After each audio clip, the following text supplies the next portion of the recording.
Sácame esta valla de encima. ¿Qué fas? Por que queres matala? Quérenme picar. Picar? Debería deixar que se fose. Só estaba voando cerca. Ves? Mira, xa marchou. Pois a mí non me gustan, só pican e se pican saen os grans. As abellas son moi importantes. Sirven para moito máis que para picarche. Ti sabes que gracias a elas nós tiñamos luz?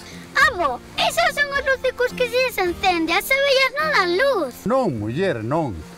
As abellas producen unha cousa que se chama cera.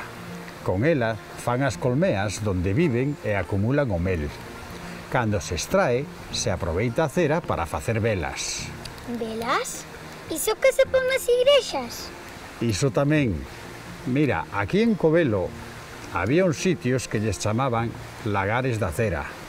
A eles levaban os favos baleiros para extraela e utilizala despois.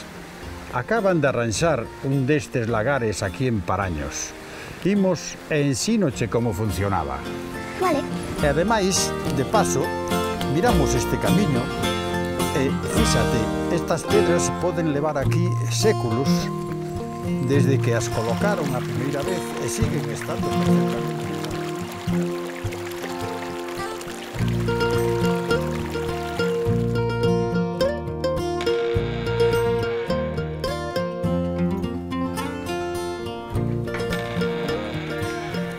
A este lugar traían os favos baleiros e como antes non había coches, transportábanos a lombos de burro. E todas estas pedras? E que aquí era onde se preparaba a cera. Aquí abaixo poñían lume.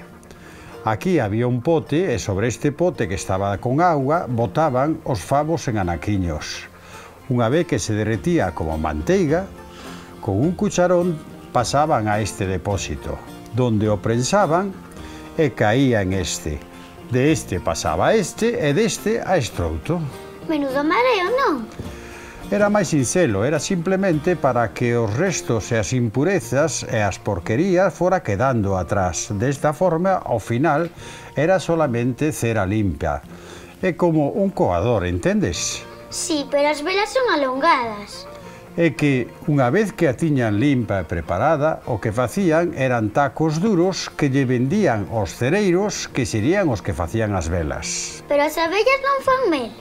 Fan mel e se aproveita, está moi rica. Pero a cera é co que fan as súas casas.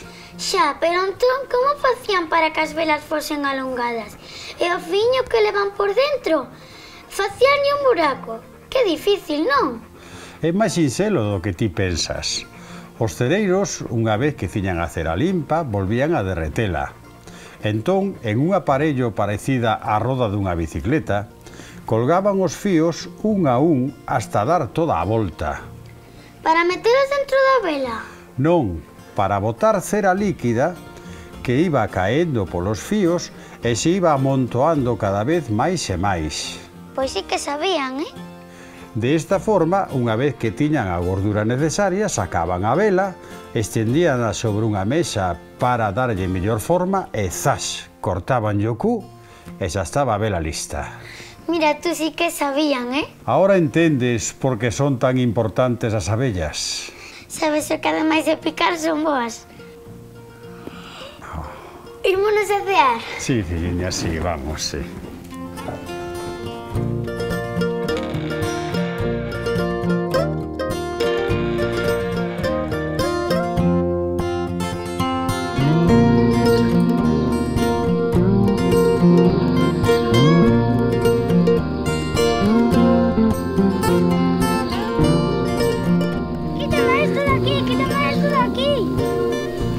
Ven aquí, rapazote, vouche explicar por que non tes que matar as abellas.